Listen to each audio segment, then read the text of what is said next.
తల్లిదండ్రులైనటువంటి వారు పిల్లల పట్ల బాధ్యత కలిగి ఉన్నారా? ఈరోజు మనం ఆలోచించగలిగితే పెళ్ళైనటువంటి ప్రతి దంపతులు కూడా పెళ్ళైన వారందరికీ పిల్లలు కావాలనుకుంటారా, పిల్లలు వద్దనుకుంటారా? పిల్లలు కావాలని ఆలోచిస్తారు. అంటే పెళ్ళైన ప్రతి దంపతులు కూడా ఇదిగో నేను తల్లిని అవ్వాలని ఒకవైపు స్త్రీ ఆలోచిస్తుంటే, ఒకవైపు పురుషుడు నేను తండ్రిని అవ్వాలని. ఇక ఇంటిలో ఉన్నటువంటి పెద్దవారి గురించి ఆలోచించామనుకోండి, ఏంటిరా ఇంతవరకు నీ కడుపున ఒక కాయ బిడ్డ అంటే ఒక కాయ పండు పుట్టలేదంటారు. ఏంటి మరి స్త్రీ పురుషులు కాయని పండ్లు కంటారా? కాదు కదా. పిల్లల్ని వారి చేతికి ఇవ్వలేదని అంటే మీరు పిల్లల్ని కానీ మా చేతికి ఇస్తే మేము పెంచేస్తాం కదా, పెంచేవారిగా ఉంటాం కదా అని ఇలా ఆలోచిస్తుంటారు. మరి కొంతమంది ఎలా మాట్లాడుకుంటుంటారంటే, ఏంటోనండి దేవుడు మరి వీరికి పిల్లలను దయచేయలేదు, ఎప్పుడు ఇస్తారో దేవుడి చేతిలో ఉంది అని మాట్లాడుకునే వాళ్ళు కొంతమంది అయితే, మరికొంతమంది దేవుడు వీళ్ళకి పిల్లల్ని ఇవ్వలేదు కనుక వీళ్ళు ఎలాంటి విషయంలో దేవునికి విరోధంగా పాపం చేశారో అందుకనేమో దేవుడు పిల్లల్ని ఇవ్వలేదు అని రకరకాలుగా మాట్లాడుతుంటారు. మనకి ఒక సామెత ఉంది కదా, లోకులు కాకులు ఎలాగైతే కావు కావు కావు నడుచుకుంటుంటుందో, లోకంలో ఉన్నటువంటి వారు కూడా పిల్లలు ఎక్కువ మంది పుట్టినా మాట్లాడతారు, పిల్లలు పుట్టకపోయినా మాట్లాడతారు. ఎవరికైనా ఒక 4 లేదంటే 5 మంది పిల్లలు ఉన్నారనుకోండి, ఏమని మాట్లాడతారు? ఏంటి కుక్క పిల్లల కన్నట్లుగా కనుక్కుంటూ వెళ్తావు అంటారు. అంటే ఎక్కువ మంది పిల్లల కన్నా మాట్లాడతారు, తక్కువ మంది పిల్లలు అంటే పిల్లలు పుట్టకపోయినా మాట్లాడతారు. ఒకే ఒక బిడ్డ ఉన్నాడు అనుకోండి, ఏంటి ఒక బిడ్డతో సరిపెట్టుకుంటావా, ఒక బిడ్డే చాలా అని ఇలా మాట్లాడుతుంటారు. ఇంతకీ వీరు కావాలనుకుంటున్నటువంటి విధంగా అంటే చాలా మంది వివాహమై చాలా సంవత్సరాలు గడుస్తున్నప్పటికీ పిల్లలు లేక బాధపడే తల్లులు ఉంటారు, అలాగే తండ్రులు ఉంటారు. వీరికి ఇదిగో మాకు దేవుడు కనుక ఒక గర్భఫలాన్ని ఇస్తే బాగుండు, దేవుడు కనుక నా కడుపున ఒక బిడ్డనిస్తే బాగుండు అని ఆలోచించేవారు ఉంటారు. వాడు బిడ్డనిచ్చిన తర్వాత ఈ బిడ్డ దేవుడు నాకు ఇచ్చాడు కదా, నేను ఈ బిడ్డను దేవుడి కొరకే పెంచాలి అని ఆలోచించేవారు ఎవరైనా ఉన్నారంటే ఎవరు ఆలోచించరు. ఇదిగో నా బిడ్డ అమ్మ కింద వదలకూడదు, ఏ బిడ్డని అసలు నడవనివ్వకూడదు, ఎన్ని జాగ్రత్తలు తీసుకుంటానని బిడ్డని కింద పెట్టకుండా, బిడ్డని నడవనివ్వకుండా, బిడ్డని ఆటలాడుకోనివ్వకుండా అంటే ఎప్పుడు కూడా వీళ్ళ చేతిలోనే పెట్టుకొని ఆడిస్తూ ఉంటారు. అలాంటి మరి తల్లిదండ్రులుగా ఉన్న అల్లారు ముద్దగా పెంచినటువంటి తల్లిదండ్రులే ఒకనొక సమయాన అదే పిల్లల చేత దెబ్బలు తినిన వారు ఉంటున్నారండి సమాజంలో. మన కళ్ళ ముందు అనేక మంది కనబడుతుంటారు. ఎందుకు? అతిగారాభంతో పెంచాం కనుక ఇదిగో వాళ్ళు మనం పెట్టే ఇబ్బందులు కూడా ఏం చేయాలి, అనుభవించాలి. అంటే తల్లిదండ్రులు పిల్లలు పెంచే విషయంలో బాధ్యత కలిగి పెంచుతున్నారంటే, బాధ్యత కలిగి పెంచినటువంటి ఒక తల్లిగా బైబిల్లో దేవుడు ఒక గురించి రాయించండి. ఒకసారి అన్న విషయం గురించి మనం ఆలోచించగలిగితే, ఎన్నోసార్లు మనం ఆలోచించాము, ఎన్నో మార్లు మరి విన్నాము. అన్నగారికి పిల్లలు లేరు, ఆమె ప్రతి మాటికి మరి దేవుణ్ణి వేడుకుంటున్నారు, ప్రార్థిస్తున్నారు. ఇదిగో తండ్రి మీరు కనుక నాకు ఒక బిడ్డనిస్తే మరలా నేనేం చేస్తాను, మరలా మీకే ఇచ్చేస్తాను. ఇప్పుడు ఏది పోవాలి, ఏ నింద పోవాలి, పిల్లలు లేరు అన్నటువంటి నింద తొలగిపోవాలి కనుక మీరు ఇవ్వండి అని అడిగారు. మరి దేవుడు ఇచ్చాడంటే ఆమె ప్రార్థన విన్నాడు, దేవుడు ఇచ్చాడు. ఇచ్చిన తర్వాత ఆ తల్లి ఏం చేశారంటే మరలా దేవునికి ఇచ్చిన మాట ప్రకారము ఆ కుమారుని దేవుని సన్నిధిలో విడిచిపెట్టడం జరిగింది. ఇదిగో దేవుడు నాకు ఆ నిందను తొలగించాడు కనుక ఇప్పుడు నేనేం చేయాలి, దేవుడు నాకు ఇచ్చినట్టు నీ యొక్క కుమారుని మళ్ళా దేవునికి ఇచ్చారని. అలా ఇచ్చినట్టు ఆ కుమారుడు ఎలా గొప్పవాడాయండి, ఒక యాజకుడుగా, ఒక ప్రవక్తగా, అదేవిధంగా ఒక సేవకుడుగా, దైవజనుడిగా ఎంత గొప్పగా ఎదిగారని మనం ఆలోచించగలిగితే ఆ తల్లి ఆ కుమారుని పెంచినటువంటి బాధ్యత, అంటే బాధ్యత తీసుకొని ఆ కుమారుని పెంచింది కనుకనే అంతటి గొప్ప ఆ పనులను దేవుడు సమూయేలు గారికి అప్పగించడం జరిగింది. అలాగే ప్రారంభంలో హవ్వమ్మ కూడా ఇదిగో దేవుడు నాకు ఒక మనిషిని దయచేశాడు అని దేవుడికి థ్యాంక్స్ చెప్పినట్లుగా ఉంటుంది. దేవుడు నాకు గర్భఫలాన్ని ఇచ్చాడు అని థ్యాంక్స్. మనం అడిగితే దేవుడు పిల్లలు ఇస్తున్నాడా, అడగకుండానే దేవుడు ఇస్తున్నాడా?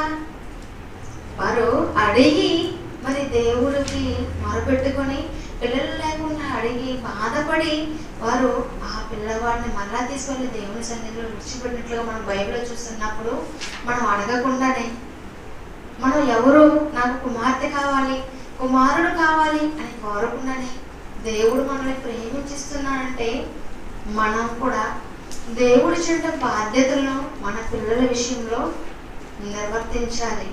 దేవుడు మన పిల్లల విషయంలో ఎలాంటి బాధ్యతలు ఇచ్చాడంటే ఇదిగో దేవుని కొరకు మన పిల్లలను పెంచాలి. ఈరోజు సమాజంలో మనం ఆలోచించగలిగితే ఎంతో మంది పిల్లలు చిన్న వయసులోనే పాడైపోతున్నారు.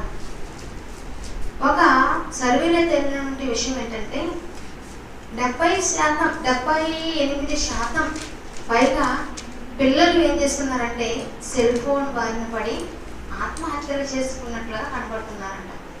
అంటే ఒకప్పుడు పిల్లవాడు ఆడుకోవాలనుకోండి, పుట్టిన పిల్లవాడు నడవాలంటే ఒక చక్రాల బండి, ఒక 2 కర్రలు తీసుకొచ్చి దానికి ఒక 3 చక్రాలు పెట్టి దాన్ని పెట్టి నడిపించేవాళ్ళు. ఎందుకు? నా కుమార్తె త్వరగా నడవాలి అని, అంటే నడకని నేర్పించేవారు. ఈరోజు అలా నేర్పించే వాళ్ళు ఉన్నారా? లేదు. వారికి రౌండ్గా ఒక చక్రాల బండి తీసుకొచ్చి దాంట్లో కూర్చొని పెట్టేస్తారు. ఎందుకు కూర్చొని పెడతారు? వాడంతరికి వాడే నడుచుకొని వెళ్ళాలని. అంటే ఇప్పుడు నుండి ఆ యొక్క స్త్రీలకి అంతా బిజీ షెడ్యూల్ అనమాట. మనం అనేక న్యూస్లో చూస్తున్నప్పుడు, వార్తాపత్రికలో చదువుతున్నప్పుడు పిల్లలు ప్రమాద బారిన పడి చనిపోయిన వాళ్ళు ఎంతో మంది కనబడుతుంటారు. ఇప్పుడు బేబీ వాకర్ వచ్చేసింది కదని బిడ్డని అందరూ కూర్చొని పెట్టి ఆ తల్లి తన సీరియల్ చూసుకుంటుంటే ఆ బిడ్డ అందులో నుంచి పడిపోయి ప్రమాదంలో పడిపోయి చనిపోయిన పిల్లవాడు ఉన్నాడు. అలాగే నిప్పులలో పడినటువంటి పిల్లలు చాలా మంది ఉన్నారు. అలాగే వేడి నీళ్ళు కాంచి పెట్టుంటే స్నానానికని వెళ్ళి ఆ తల్లి నిర్లక్ష్యం వల్ల, లేదంటే పిల్లలు తొందరగా వెళ్ళడం వలన అనేక మంది పిల్లలు ఆ నీళ్లను, వేడి నీళ్లను పైన కుమ్మరించుకున్నటువంటి వారు మనకు అనేక మంది కనబడుతుంటారు. ఈ దృశ్యాలను మనకు కనబడాలంటే ఒకసారి హాస్పిటల్ దగ్గరికి వెళ్తే ఇలాంటివి ఎన్నో మనకి తటస్థిస్తూ ఉంటుంది.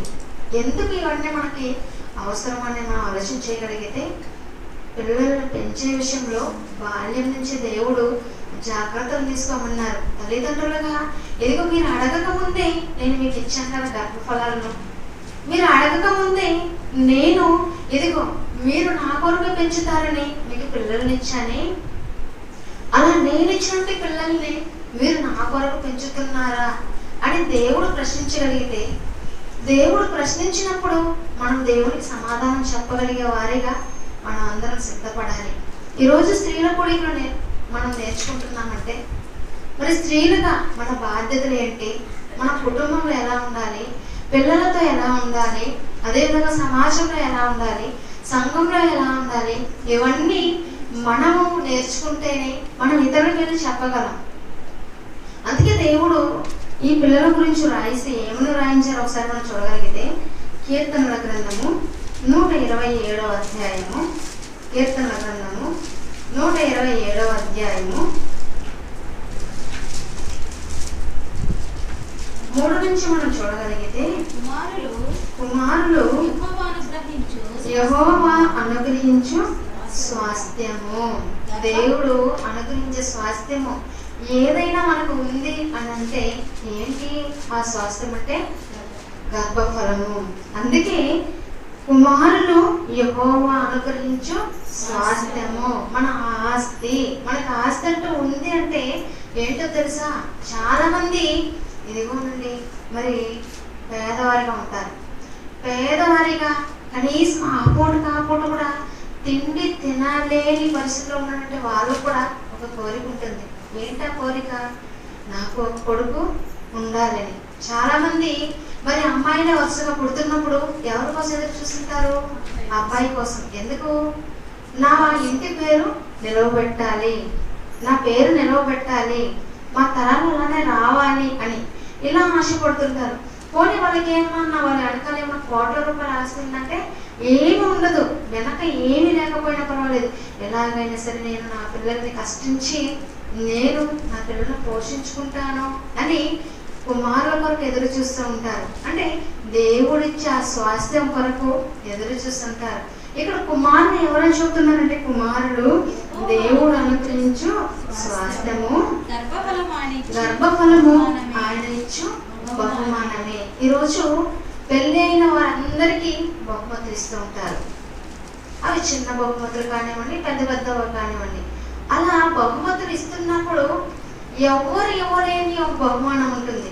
ఈ బహుమానాలు అయితే ఒకరిచ్చిన వాచ్నే మరొకరు ఇవ్వచ్చు, లేదంటే ఒకరిచ్చిన హాట్ బాక్స్ని మరొకరు ఇవ్వచ్చు. కానీ ఎవరు ఇవ్వలేని ఒక గొప్ప బహుమానం అంటూ ఉందంటే అదేంటో తెలుసా? అదే గర్భఫలం. ఆ గర్భఫలం అన్నటువంటి బహుమానము ఎవరిస్తారంటే దేవుడు తప్ప ఇంకెవరు కూడా ఇవ్వలేరు. అందుకే గర్భఫలము ఆయన ఇచ్చే బహుమానమే. దేవుడు మనకిచ్చే బహుమానం ఏంటంటే, దేవుడు మనకిచ్చే బహుమానము గర్భఫలం. యవ్వన కాలమందు పుట్టిన కుమారులు బలవంతుని చేతిలో బాణముల వంటి వారు. ఒక బలవంతుడు ఉన్నాడు అనుకోండి, బలవంతుని చేతిలో బాణం ఉంటే ఎలా ఉంటుంది?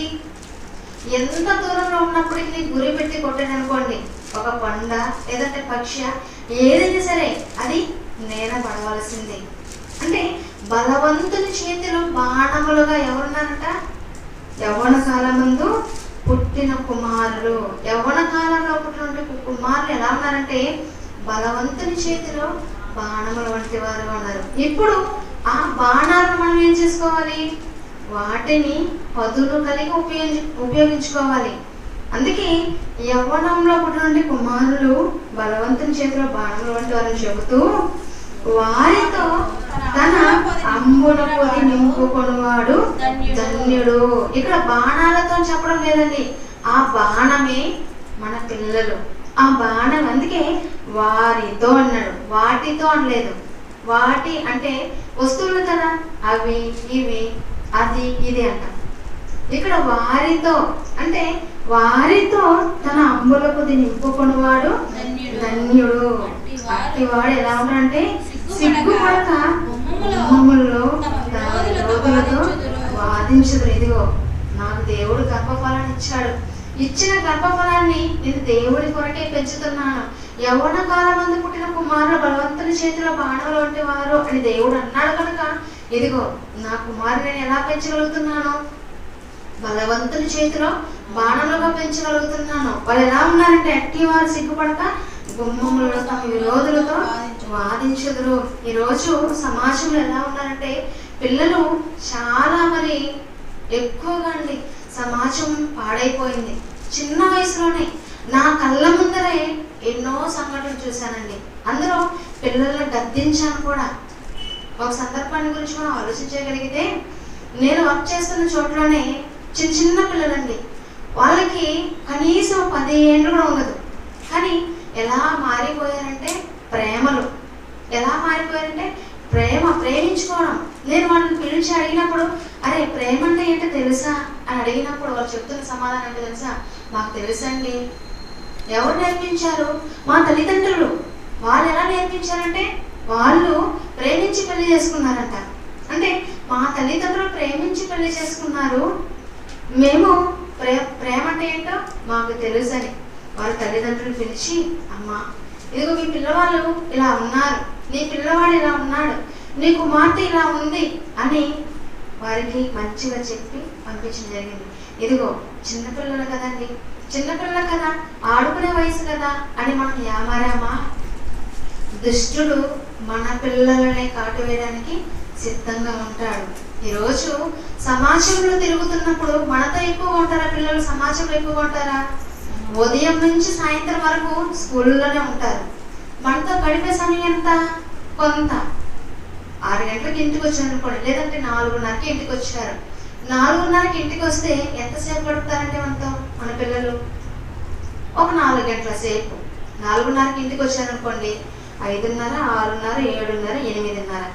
ఈ 4 గంటల తర్వాత ఈ 4 గంటల్లో హోంవర్క్ ఉంటే హోంవర్క్ చేసుకుంటారు. ఆ తర్వాత ఇంటికి వచ్చిన తర్వాత ఆడుకోవాలని ఆడుకునే వాళ్ళు వెళ్ళిపోతుంటారు. లేకపోతే బైబిల్ తరగతులు ఉంటే బైబిల్ తరగతికి వస్తారు. ఒకవేళ బైబిల్ తరగతి లేదనుకోండి, భోజనం చేసి నిద్రపోతారు. ఇంకా నిద్రపోయిన తర్వాత మనతో ఏమైనా కలిసి పంచుకునే విషయాలు ఏమైనా ఉంటాయంటే ఏది ఉండదు. మరలా ఉదయం లేవడం, మళ్ళీ స్కూల్కి రెడీ అవ్వడం, వెళ్ళిపోవడం. అంటే సమాజం పాడైపోయింది. పాడైపోయినట్టు సమాజంలో మనకి ఇచ్చినటువంటి బహుమానాలను మనం ఏం చేసుకోవాలి? జాగ్రత్తగా మనం కాపాడుకోవాలి. మనకి ఇచ్చినటువంటి బహుమానాలను జాగ్రత్తగా కాపాడుకోవాలంటే మొదటిగా ఎవరు మరి ఆ బాధ్యతను తీసుకోవాలంటే తల్లిదండ్రులుగా ఉన్నటువంటి మనమే. మనం బాధ్యత తీసుకుంటేనే మన పిల్లల భవిష్యత్తు బాగుంటుంది. అందుకే దేవుడు ఇది యవ్వన కాలం ముందు పుట్టిన కుమారులు బలవంతుని చేతిలో బాణముల వంటి వారుగా ఉన్నారు. ఈరోజు సమాజంలో చాలా విషయాల గురించి మనం ఆలోచించామనుకోండి, చాలా విషయాలు పిల్లలు ఎలా మారిపోయారు తెలుసా? తల్లిదండ్రులు ఉన్నప్పుడు ఒకలా ఉంటారు, తల్లిదండ్రులు లేరనుకోండి వెంటనే వాళ్ళ విశ్వరూపం బయటపడుతుంది. అంటే ఎలా మాట్లాడుతున్నారు? మన తల్లిదండ్రుల దగ్గర ఉన్నారనుకోండి, అప్పుడు ఫ్రెండ్స్తో మాట్లాడినట్లు మాట్లాడతారా? మాట్లాడరు. ఇంటి నుంచి బయటికి వెళ్ళగానే అక్కడ వెంటనే ఫ్రెండ్స్తో వాళ్ళు అలా అంట, వీళ్ళు ఇలాగా, ఆ ఫ్రెండ్ అలా చేసింది, ఆ ఫ్రెండ్కి ఈ ఫ్రెండ్ ఇలా చెప్పింది అని రకరకాలుగా మాట్లాడుతుంటారు. మళ్ళీ ఇంటికి రాగానే సైలెంట్ అయిపోతారు. ఇకపోతే కొంతమంది పిల్లలు ఉంటారు. కొంతమంది పిల్లలు ఇప్పుడు ప్రపంచం ఎలా ఉందండి? సెల్లులో. ఒకప్పుడు ఆడుకునేదానికి బొమ్మలు ఇచ్చేవారన, మరి ఇప్పుడు ఎలా ఉందంటే పిల్లవాడు ఏడిస్తే సెల్లు, పిల్లవాడు అన్నం తినాలంటే సెల్లు, అలాగే పిల్లవాడు మరి ఆడుకోవాలన్నా సెల్తోనే. అంటే సెల్తోనే గేమ్లు ఆడుకుంటూ సెల్ చూసుకుంటూ ఇలానే ఉండిపోతున్నారు. ఇకపోతే క్రైస్తవుల పిల్లలు అని చెప్పుకుంటున్న వారిలో కూడా అపవాదం ఎలా చేస్తుందో తెలుసా? ఏంటి ఎప్పుడు దేవుని మాటలేనా? ఎప్పుడు దేవుని కొరకు ఆలోచిస్తున్నావా? ఎదిగో చూడు, అమ్మాయిని చూడు ఎలా ఉందో, ఒకసారి అమ్మాయిని ప్రేమించు ఎలా ఉందో, అబ్బాయిని చూడు ఎలా ఉన్నాడు, అబ్బాయిని ప్రేమించి చూడు. అంటే అపవాది ఎప్పుడెప్పుడు దేవుని పిల్లల్ని దేవునికి కానివ్వకుండా చెయ్యాలా అని ఆలోచిస్తుంటుందండి. ఇలా సెల్ మాయలో పడినటువంటి పిల్లలు ఎక్కువ శాతం ఆత్మహత్యకు పాల్పడే వాళ్ళని మనం ఇంతకుముందు మాట్లాడుకున్నాం కదా. ఎలాంటి వాటికి అని మనం ఆలోచించినప్పుడు, సెల్ చూస్తున్నారు అనుకోండి, మనం గద్దించినప్పుడు వరే మనం పొరపాటు చేస్తున్న పొరపాటుని ఇదిగో మనం గద్దించారు కదా అని ఏం చేయాలి? పిల్లలు వారు సరి చేసుకోవాలి. సరి చేసుకుని పోగా చేతులు కోసుకోవడం, కాళ్ళు కోసుకోవడం, అలాగే వేళ్ళు కోసుకోవడం. ఇకపోతే ఇదిగో ఫ్యాన్ తిరుగుతుంది కదా, ఫ్యాన్ ఊరి పెట్టుకుంటున్నాడు. ఇది ఎలా ఉంటుందంటే ఇది అవతల వాళ్ళని బెదిరించాలని ఆ బెదిరింపులతో ఉంటారే తప్ప నిజంగా దేవుని మనసు కలిగినటువంటి వారు, నిజంగా దేవుని గురించి తెలుసుకున్నటువంటి వారు, నిజంగా దేవుని ప్రేమను ఇదిగో మేము విన్న మాటల ప్రకారంగా మా జీవితాల్లో అన్వయించుకుంటాము అని అనుకున్న వాళ్ళు ఇలాంటి ప్రయత్నాలు చేస్తారా? చెయ్యరు. ఎలాంటివి చేశారు? ఇదిగో దేవుని గురించి మేము నేర్చుకున్న మాటలు ఏం చెప్పాలి? మా ఫ్రెండ్స్తో చెప్పాలి, పక్కింటి వారితో చెప్పాలి. ఇదిగో ఆంటీ మరి మీరు సీరియల్ చూస్తుంటారు కదా, మీరు సీరియల్ చూస్తుంటారు, దేవుని మహాజ్ఞానాన్ని మేము నేర్చుకుంటున్నాము, ఇదిగో మా దేవుడు ఇలా చెప్పాడంటే అని ఏ ఒక్క పిల్లవాడైనా, ఏ ఒక్క మరి అమ్మాయి అయినా పక్కింటి వారికి కానివ్వండి, పొరుగింటి వారికి కానివ్వండి, తమ తోటి ఫ్రెండ్స్ కానీ ఎవరైనా చెప్పుకునే వాళ్ళు ఉంటారా? ఎవరు చెప్పుకోరు. ఇలాంటి విషయాలు పంచుకోరు. ఎలాంటి విషయాలు పంచుకుంటారు? ఇదిగో ఆ అబ్బాయి ఆ అమ్మాయితో మాట్లాడుతున్నాడు, ఆ అమ్మాయి ఈ అమ్మాయితో మాట్లాడుతుంది, వీళ్ళిద్దరు కలిసి వాళ్ళిద్దరికి ఫ్రెండ్స్. అంటే పిల్లలు పాడైపోతున్నారు. ఎవరు చూసంటే అందుకే దేవుడు ఇదిగో మీ పిల్లలకి మాదిరి ఎవరు? మీరే అంటున్నారు. అంటే మన పిల్లలు మరి భక్తులు పెరగగలుగుతున్నారా? భక్తిలో మనం పెంచలేకపోతున్నామా అన్నటువంటి ప్రశ్న మనల్ని మనమే వేసుకోవాలి. దేవుడు చెప్తున్నటువంటి మాటలు ఏంటి అని మనం ఆలోచించగలిగితే ఒకసారి ఎఫెసీయులకు రాసిన పత్రిక అపోస్తలుడైన పౌలు గారు ఎఫెసీ సంఘానికి పత్రికను రాస్తూ ఏమని చెబుతున్నారో ఆ పత్రికలో ఒక మాట మనం ఆలోచించగలిగితే 6వ అధ్యాయము 4వ వచనము. తండ్రులారా మీ పిల్లలకు కోపము రేపక ప్రభువు యొక్క శిక్షలోను బోధలోను వారిని పెంచుడి. ఇక్కడ తండ్రులారా మీరు ఏం చేయాలంటే మీ పిల్లలకు కోపము రేపక అని అన్నారు. అమ్మయ్య మా తల్లిదండ్రులకేనే ఈ వాక్యము, మాకు కాదు అని అనుకుంటారు పిల్లలు. కానీ ఎలాంటి తండ్రులను చూపించి దేవుడు ఈ మాటలు చెప్పమంటున్నానని మనం ఆలోచించగలిగితే, తాగుబోతు తండ్రి ఉన్నాడు అనుకోండి. తాగుబోతు తండ్రి ఉంటూ ఆ తాగుబోతు తండ్రి ఎప్పుడు భార్యను కొడుతూ, భార్యను హింసిస్తూ, చిత్రహింసలు పెడుతూ, ఆ కొడుకు చేతే ఇదిగోరా మందు షాప్కి వెళ్ళి ఒక క్వార్టర్ తీసుకోరా అని చెప్పి, అలాగే కిరాణా షాప్కి వెళ్ళి ఒక సిగరెట్ ప్యాకెట్ తీసుకోరా అని చెప్పి, అలాగే ఇదిగో బయటికి వెళ్ళి పాన్పరక్తా అని చెప్పి, ఇలా కొడుకు దగ్గర తెప్పించుకొని అవి నవ్వులుతూ ఆ సిగరెట్ తాగుతూ ఆ మందు తాగుతున్నప్పుడు కొడుకు ఎలా ఆలోచిస్తాడు? రోజు తెచ్చిచ్చేది ఎవరు? మనమే తెచ్చిస్తాం. మనమే తెచ్చిస్తున్నప్పుడు మనం కూడా దాన్ని టేస్ట్ చేయాలని పిల్లలకి ఆలోచన వస్తుందా రాదా? ఖచ్చితంగా వస్తుంది. మన పిల్లవాళ్ళ దగ్గర రోజు చికెన్ ఇచ్చి, ఇదిగో ఈ చికెన్ తీసుకువెళ్ళి పలానా చోట ఇచ్చేస్తారా, ఇదిగో ఈ బిర్యానీ తీసుకువెళ్ళి పలానా చోట ఇవ్వు, అక్కడి నుంచి వాళ్ళు ఇస్తున్నది తీసుకొచ్చి ఇక్కడికి ఇవ్వు అని అన్నప్పుడు ఆ స్మెల్ చూసి ఆ రుచి ఎలా ఉందో ఒకసారి మనం టేస్ట్ చూడాలి అని మార్గ మధ్యంలో టేస్ట్ చూడకుండా ఉంటారా? ఖచ్చితంగా మన పిల్లలు ఎలాంటి వాళ్ళంటే, ఇంతకుముందు కూడా మనం పోయిన తరగతిలో కూడా ఆలోచించాం. మన వాళ్ళు ఒక పని చేయమంటే మరో పని చేసి పెడతారు. ఇప్పుడు చికెన్ విషయంలోనే, ఒక బిర్యానీ విషయంలోనే, తినే ఆహార పదార్థ విషయంలోనే టేస్ట్ చూడాలనుకున్నటువంటి వాళ్ళు మరి తన తండ్రి చెప్తున్నటువంటి ఆ చెడు కార్యాలని టేస్ట్ చూడాలని అనుకోరా? ఖచ్చితంగా అనుకుంటారు. అలాంటప్పుడు ఏం జరుగుతుంది? పిల్లవాళ్ళకి కోపం వస్తుంది. ఏంటి, ఎప్పుడు మా తండ్రి మా అమ్మగారిని కొడుతున్నారు, ఎప్పుడు గొడవ ఇంట్లో, ఎప్పుడు మాకు ఆహారం పెట్టింది లేదు, ఎప్పుడు తింటూ తాగుతూ తిరుగుతూ ఉన్నాడు, మమ్మల్ని పట్టించుకోలేదు అని పిల్లలకి కోపం తెప్పించే తల్లిదండ్రులు ఉంటున్నారు. అందుకే దేవుడు ఏం చెప్తున్నారంటే, ఇదిగో తండ్రులారా మీ పిల్లలకు మీరు కోపము రేపక మీరు ఏం చేయాలి? ప్రభు యొక్క శిక్షలోను బోధలోను వారిని పెంచుడి. ఇప్పుడు ఏం చేయాలి? తల్లిదండ్రులు అంటున్నారు ప్రభు యొక్క శిక్షలో పెంచాలి, ప్రభు యొక్క బోధలో పెంచాలి. అలా పెంచని తండ్రి, ఒక తండ్రి ఒకసారి ఆలోచించేయండి, అలా పెంచలేదనుకోండి, ఆ తల్లి ఒక తల్లి, ఆ తల్లి ఒక తల్లి కాదు, ఆ తండ్రి ఒక తండ్రి కాదు. అందుకే మీ పిల్లలకు కోపం రేపక. తల్లిని కొడుతున్నప్పుడు పిల్లవాడికి కోపం వస్తుంది. ఎందుకు? ఏం చేసావని? నువ్వేమన్నా మా అమ్మకి అన్నం తెచ్చి పెట్టావా, మమ్మల్ని ఏమన్నా బాగా చూసుకున్నావా, లేదంటే మాకు మంచి చెడ్డ చూసావని ఏ పిల్లవాడైనా తల్లిని కొడుతున్నప్పుడు ఊరుకుంటారంటే ఊరుకోరు. ఎందుకంటే ఇదిగో తండ్రి చేస్తున్న ప్రతి కార్యములు కూడా ఎవరు చూస్తున్నారు? కుమారుడు చూస్తున్నారు. అందుకే దేవుడు రాయించాడు, ఇదిగో మీరు ఏది చేస్తున్నారో తండ్రి ఏది చెయ్యనో దాన్ని ఏం చేస్తాడు? కుమారుడు చూసి అదే చేస్తాడు. అందుకే తండ్రి ఏది చూసినా కుమారుడు కూడా అదే చేస్తాడు. మనము గోంగూర పంటను పండించాలనుకొని గోంగూర విత్తనాలు విత్తామనుకోండి, బెండకాయ కాస్తుందా? కాయదు. ఏది కాస్తుంది? గోంగూరే. అంటే విత్తనం ఏదైతే ఉందో ఆ విత్తనము అదే పంటను ఇస్తుందే తప్ప వేరే పంటను ఇవ్వదు. విత్తనం ఏదైతే ఉందో దాంట్లో ఆ ఫలాలు ఇస్తుందే తప్ప వేరే ఫలాలు రావు. కనుక ఇక్కడ తండ్రి ఏది చేస్తాడు, కుమారుడు కూడా దాన్ని చూసినప్పుడు దాన్ని నేర్చుకుంటాడు. ఇప్పుడు మనం ఏం చేయాలి? ప్రభువు యొక్క శిక్షలో పెంచాలి. శిక్షలో మనం పెంచాలంటే మొదటిగా ఎవరుండాలి? ప్రభువు యొక్క శిక్షలోను ప్రభువు యొక్క బోధలోను తల్లిదండ్రులుగా మనం ఉండాలి. తల్లిదండ్రులుగా మనం ఉన్నప్పుడు అప్పుడు పిల్లలు ఏం చేస్తారు? ఇదిగో మా అమ్మగారు ఉదయం లేవగానే ఇంట్లో పనులన్నీ చేస్తారు.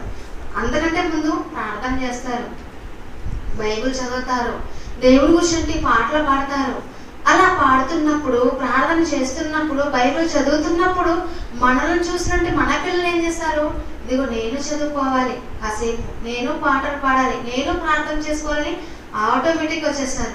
పిల్లలు చిన్న చిన్న పిల్లలు ఉన్నారు అనుకోండి, మనం పరిగెడుతూ ఉన్నాం అనుకోండి, వాళ్ళు పరిగెత్తడం కూడా తెలియదు. ఏం చేస్తుంటారు?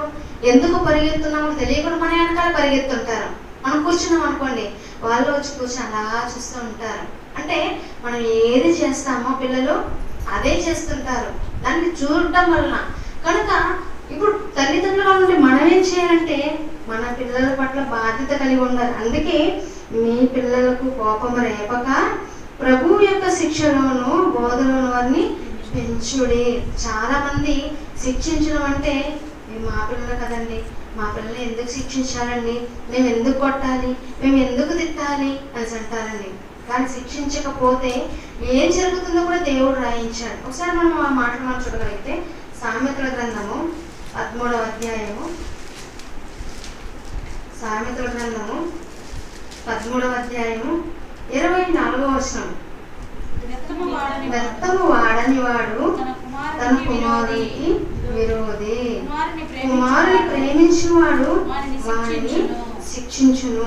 చాలా మంది తండ్రులు ఎలా ఉంటారంటే లోపల కుమారుని ప్రేమిస్తూ ఉంటారు, లోపల ప్రేమ చూపుతుంటారు, కానీ ఆ ప్రేమను బయటికి కనపరుచుకోరు. అలా బయటికి కనపరుచుకోలేదు కదా, ఇదిగో నా కొడుకు అని ముద్దు పెట్టుకోలేదు, నా కుమారుడిని బుజ్జగించలేదు, వీళ్ళేం తండ్రండి వీళ్ళేం తల్లండి అని అనుకోవచ్చు. కానీ ఎలా ఉండాలి? ప్రేమను లోపల దాచుకున్నప్పటికీ ఇదిగో నా కుమారుడిని ఏం చేయాలి? మాటతో మనము గద్దించాలి. గద్దించినప్పుడు ఆ కుమారుడు భయపడతాడా? ఖచ్చితంగా భయపడతాడు. ఇక్కడ అదే చెప్తున్నాడు దేవుడు, బెత్తము వాడిన వాడు తన కుమారునికి విరోధి, కుమారుని ప్రేమించువాడు వాడిని శిక్షించును. చాలా మంది కొట్టేస్తుంటారు. కొట్టేస్తున్నప్పుడు దేవుడు దేన్ని వాడమంటున్నాడు? బెత్తాన్ని వాడమంటున్నాడు. బెత్తం వాడినప్పుడు ఆ బెత్తంతో కొట్టినప్పుడు అది మనకి బాధ కలిగినప్పుడు, కొట్టిన దెబ్బ తగిలినప్పుడు, ఆ నొప్పి గుర్తుకొచ్చినప్పుడు నేను ఇలాంటి పనులు నేను చెయ్యకూడదు అని దాన్ని గుర్తు పెట్టుకోవాలని బెత్తం వాడమంటున్నాడు దేవుడు. బెత్తము వాడని వాడు తన కుమారునికి విరోధి. చిన్నప్పుడే బాల్యంలోనే బెత్తం వాడలేదా నీ కుమారుడు ఎలా మారిపోతాడో తెలుసా? విరోధిగా మారిపోతాడు. నీవు బెత్తం వాడలేదంటే తప్పు ఎవరిది? నేను తప్పు ఉంది కనుకనే నేను బెత్తం వాడలేదు. నేను తప్పు లేకపోతే ఏం వాడేవాడివి? బెత్తం వాడేవాడివి. అందుకే దేవుడు ఏ మాట రాయించినా ఏ మాట కూడా అబద్ధం కాదండి. ప్రతి మాట దేవుడు రాయించిన మాటలు యథార్థమైనటువంటి మాటలు. ఒకసారి సామెతల గ్రంథం 23వ అధ్యాయము 13-14 వర్షాలు మనం చూడగలిగితే, 23వ అధ్యాయము 13-14 వర్షం. నీ బాలులను శిక్షించుట మానపలకము, బెత్తముతో వాడు చావకుండును. బెత్తముతో నువ్వు కొడితే వాడు చావకుండును. ఏ మరణం గురించి చెబుతున్నారు? 8వ వచనం మనం చూడగలిగితే, బెత్తముతో వాడిని కొట్టినగా పాతాళము పోకుండా వాని ఆత్మ నీవు తప్పించదు. కుమారుడు తప్పు చేసినప్పుడు నువ్వు ఏం చేయాలి? బెత్తం వాడాలి. అలా కుమారుడు తప్పు చేసినప్పుడు నువ్వు బెత్తం వాడలేదా? పాతాళానికి వెళ్ళడానికి కారకులు ఎవరు? తల్లిదండ్రులే. అంటే తల్లిదండ్రులు వారు తమ పిల్లల పట్ల బాధ్యత కలిగి ఉండాలి. ఎలాంటి బాధ్యతలు అంటే దేవుని విషయంలో ప్రార్థించమనడం, పాటలు పాడమని చెప్పడం, దేవుని మాటలు నేర్చుకోమని చెప్పడం, దేవుని మాటలు ఇతరులకి చెప్పమని చెప్పడం. మొదటిగా మనం నేర్చుకుంటే, మొదటిగా మనం చెబితే మన పిల్లలు కూడా వాటిని పాటిస్తారు. అందుకే చూడండి, ఒక పక్షి వెళ్తుంది అనుకోండి, కోడి వెళ్తుంది. కోడి వెళ్తున్నప్పుడు కోడి అలా వెళ్తున్నప్పుడు కాలువ వచ్చింది అనుకోండి, కాలువ దాటుకుంటూ వెళ్తుంది. దాటేటప్పుడు పిల్లలు కూడా ఏమనుకుంటాయి? నేను కూడా ఎలాగైనా సరే కాలువను దాటాలనుకుంటారు. అంటే తల్లిని చూసి ఆ పిల్లలు ఆ మార్గంలో వెళ్తాయి. ఇప్పుడు మన పిల్లలకు మార్గదర్శకులు ఎవరు అని మనం ఆలోచన చేయగలిగితే మన పిల్లలకి మనమే మార్గదర్శకులు కనుక మన పిల్లలను మనం బాధ్యత కలిగి పెంచాలి. సమాజంలో వెళ్ళినప్పుడు ఇలా ఉండాలి, ఇంటికి వచ్చినప్పుడు ఇలా ఉండాలి, సమాజంలో మరి స్కూల్కి వెళ్తున్నప్పుడు జాగ్రత్త కలిగి ఉండాలి. ఎవరితో ఎలా మాట్లాడాలో, ఎలా నడుచుకోవాలో మనం జాగ్రత్తలు నేర్చి పంపించాలి. అలా పంపించినప్పుడు ఇదిగో దేవుని పిల్లలుగా సమాజంలో వీరు నిజంగా క్రైస్తవులండి, వీరు నిజంగా దేవుని పిల్లలండి, వీళ్ళ వస్త్రధారణ చాలా చక్కగా ఉంది, వీరి మాటలు చాలా చక్కగా ఉన్నాయి, వీరు నడుస్తున్న నడక చాలా మంచిగా ఉంది అని మనం పేరు తెచ్చుకునే వారిగా ఉండాలే తప్ప దేవునికి అపకీర్తి తెచ్చే వారికి మనం ఉండకూడదు. స్త్రీల కూడికలో కూడుకుంటున్న మనము ఒక్కొక్క స్త్రీల గురించి నేర్చుకుంటున్నప్పుడు, ఒక్కొక్క భక్తుల గురించి నేర్చుకుంటున్నప్పుడు, ఒక్కొక్క భక్తురాల గురించి నేర్చుకుంటున్నప్పుడు ఇదిగో బైబిల్లో అనేక మంది తమ పిల్లల్ని ఎలా పెంచారు. ఒక హన్నా అని, సమూయేలు గారిని ఎలా పెంచారు. పాలు విడవగానే తీసుకెళ్లి సమాజంలో దేవుని మందిరంలో ఒక యాజకుని దగ్గర విడిచిపెట్టేసి వచ్చినటువంటి తల్లిగా కనబడుతున్నారు.